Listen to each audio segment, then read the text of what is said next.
The Chinese Coast Guard says a Philippine supply ship collided with one of its vessels near Ayungin Shoal in the West Philippine Sea. The Chinese Coast Guard is pinning the blame on the Philippines for the incident, claiming the Filipino ship illegally entered the waters near Ayungin Shoal at 5:59 a.m. on Monday, June 17. The CCG says they took control measures against the Philippine vessel, which allegedly ignored its repeated warnings.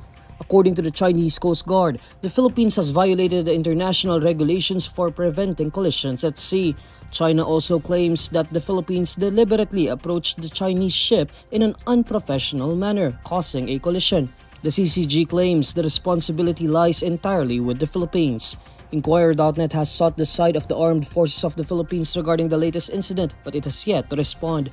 Monday's incident occurred amid increased tension between China and the Philippines, especially after Beijing told Manila to first notify it before accessing Ayungin Shoal, a move that National Security Advisor Eduardo Año tagged as absurd, nonsense, and unacceptable.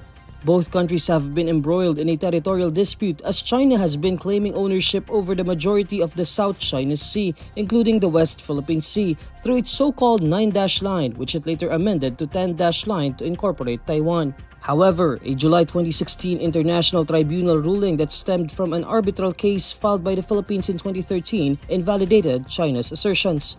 But China has been ignoring the ruling, continuing its aggression and militarization within the Philippines' exclusive economic zone. The administration of President Ferdinand Marcos Jr. is expected to seek a spending bill amounting to 6.2 trillion pesos for 2025, according to House Speaker Martin Romualdez. Romualdez says the administration has not submitted its spending plan, but the proposal would be 500 billion pesos higher than this year's 5.7 trillion pesos national budget. According to Romualdez, the approval of the 2025 national budget will be prioritized in the House of Representatives during the 19th Congress's third and last regular session. Romualdez adds that the national spending program is among the priority legislation of Congress every year.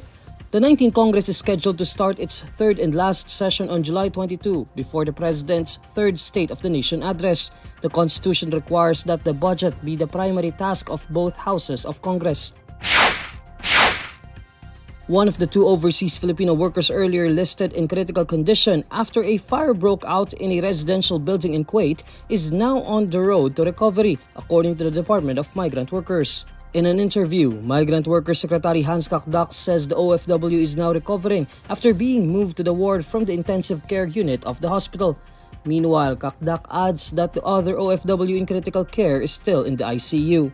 The fire broke out at dawn last June 12 in the densely populated residential building located in the Mangaf area. More than 35 people died, including 3 OFWs, while dozens more were injured from the fire. According to Kakdak, the repatriation of the remains of the 3 OFWs is still being arranged with Kuwaiti authorities. Kakdak further says the agency is also currently arranging the return of some of the Filipinos affected by the fire.